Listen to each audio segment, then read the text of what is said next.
Shri Gurubhyo Namaha Harihi Om. Saraswati continued. According to the order that existed in the first creation, human beings were endowed with a lifespan of 1, 2, 3, or 400 years. The shortening or the lengthening of the lifespan is dependent upon the purity or impurity of the following factors: country, time, activity, and the materials used and consumed. He who adheres to the injunctions of the scriptures enjoys a lifespan guaranteed by those scriptures.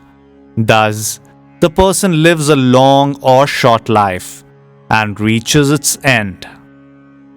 The enlightened Leela said, "O Goddess, kindly enlighten me concerning death. Is it pleasant or unpleasant? And what happens after death?" Saraswati said, "There are 3 types of human beings, my dear. The fool, who is practicing concentration and meditation, and the yogi or the intelligent one. The 2 latter types of human beings abandon the body by the practice of yoga, of concentration and meditation, and depart at their sweet will and pleasure. But the fool, who has not practiced concentration or meditation, being at the mercy of forces outside himself, experiences great anguish at the approach of death. Such is the order established in the beginning of creation by the infinite consciousness. When life breath does not flow freely, the person ceases to live. But all this is imaginary. How can infinite consciousness cease to be? The person is nothing but infinite consciousness. Who dies and when? To whom does this infinite consciousness belong, and how? Even when millions of bodies die, this consciousness exists undiminished. When there is cessation of the flow of life breath, the consciousness of the individual becomes utterly passive. Please remember, O Leela, that consciousness is pure, eternal, and infinite. It does not arise nor ceases to be. It is ever there in the moving and unmoving creatures, in the sky or the mountain, and in fire and air. When life breath ceases, the body is said to be dead or inert. The life breath returns to the source, air, and consciousness, freed from memory and tendency, remains as the self. That atomic, ethereal particle, which is possessed of these memory and tendencies, is known as Jiva, and it remains there itself, in the space where the dead body is, and they refer to it as Preta, departed soul. That Jiva now abandons its ideas and what it had been seeing till then, and perceive other things as in dreaming or daydreaming. After a momentary lapse of consciousness, the Jiva begins to fancy that it sees another body, another world, and another lifespan. Whatever the Jiva sees, it experiences. For in this empty space of infinite consciousness, there is nothing known as time, action, etc. Then the Jiva fancies, "The god of death has sent me to heaven, and I have enjoyed the pleasures of heaven, and I am born as an animal, etc., as ordained by the god of death." This goes on again and again till the Jiva is enlightened by self-knowledge.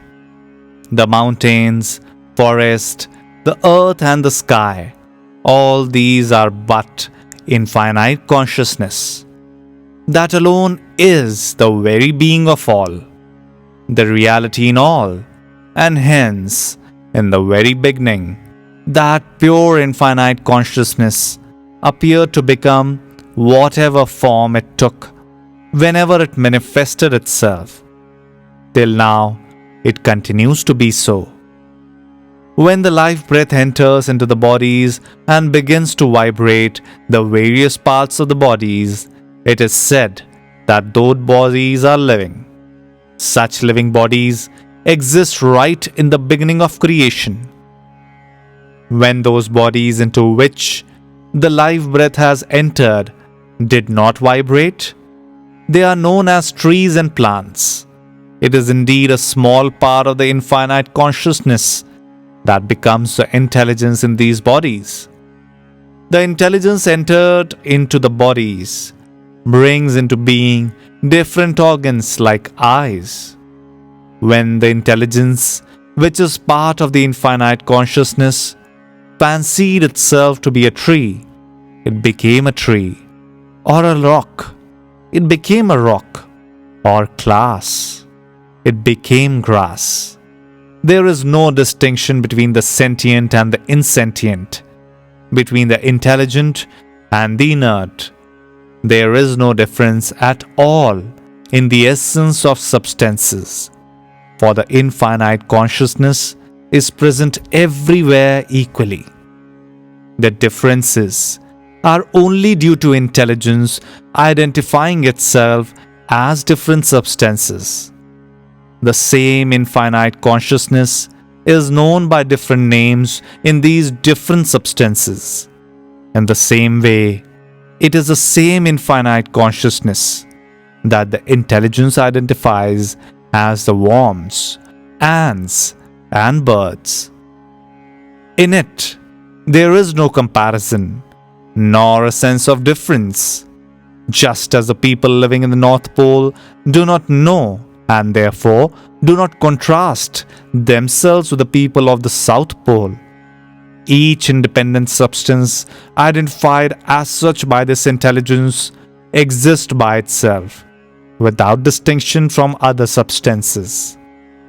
Ascribing distinction to them as sentient and insentient is like a frog born in a rock and a frog born outside it, considering themselves different, one insentient and the other sentient. O Leela, that now the King Viduratha wishes to enter into the heart of the body of King Padma. He is proceeding towards it, turning himself to the ego principle in the heart of Padma. Viduratha fancies that he is proceeding to another world. Let us proceed along on our own paths. One cannot tread the path of the other. In the meantime, the life breath left the body of King Viduratha. His intelligence arose in space in an ethereal form. Leela and Saraswati saw this and followed it. In a few moments, that ethereal form became conscious.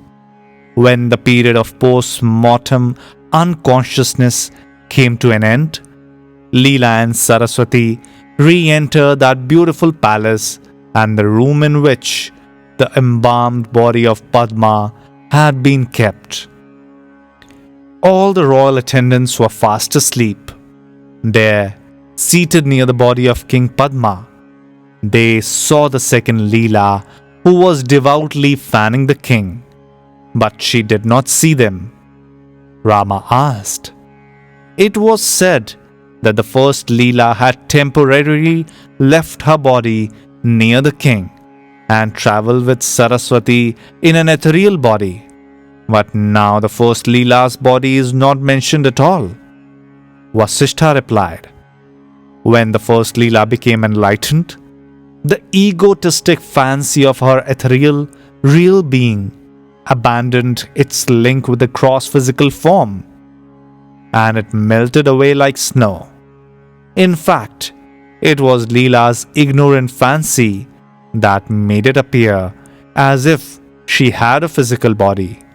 In the mind of the deluded, the unreal manifests itself, and when the delusion has been dispelled, there is no longer an ignorant fancy.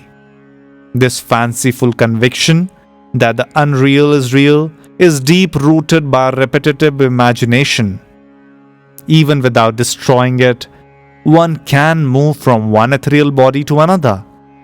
Just as in dream, one can take one form after another without abandoning the previous one.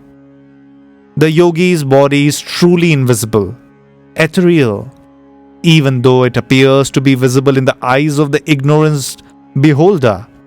And it is such a beholder who, on account of his own ignorance, thinks and says, "This yogi is dead." For where is the body?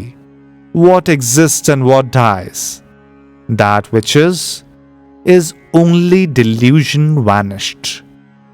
Rama asked, "Does a yogi's physical body becomes an ethereal body?"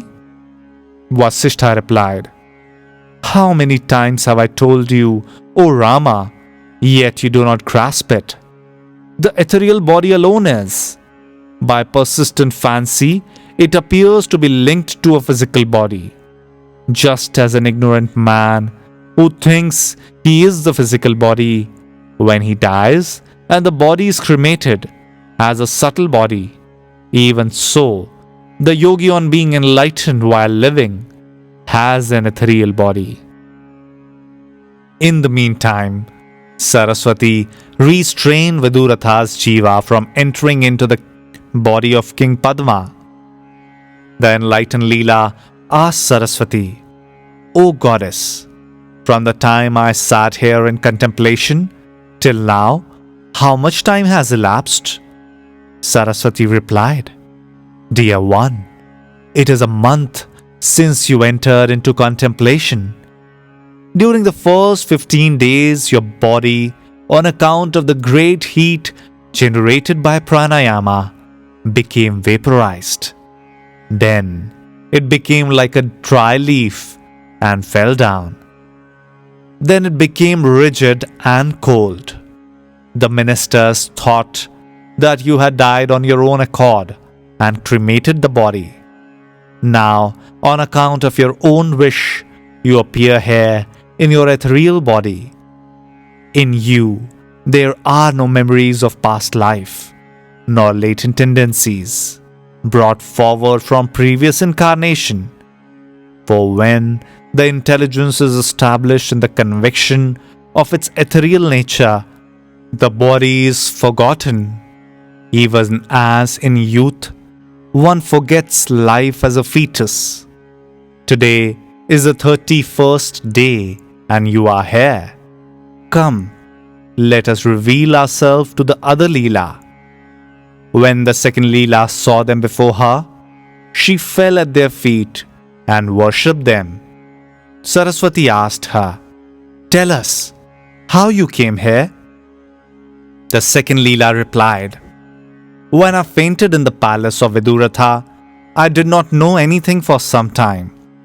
I then saw that my subtle body rose into the sky and was seated in an aerial vehicle, which brought me here. And I saw that Viduratha was lying here asleep in a garden of flowers. I thought he was fatigued from battle, and without disturbing him, I fanned him." Saraswati immediately let Viduratha's jiva enter the body.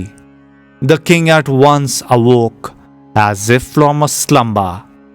The two Leelas bowed to him. The king asked the enlightened Leela, "Who are you? Who is she? And from where has she come?"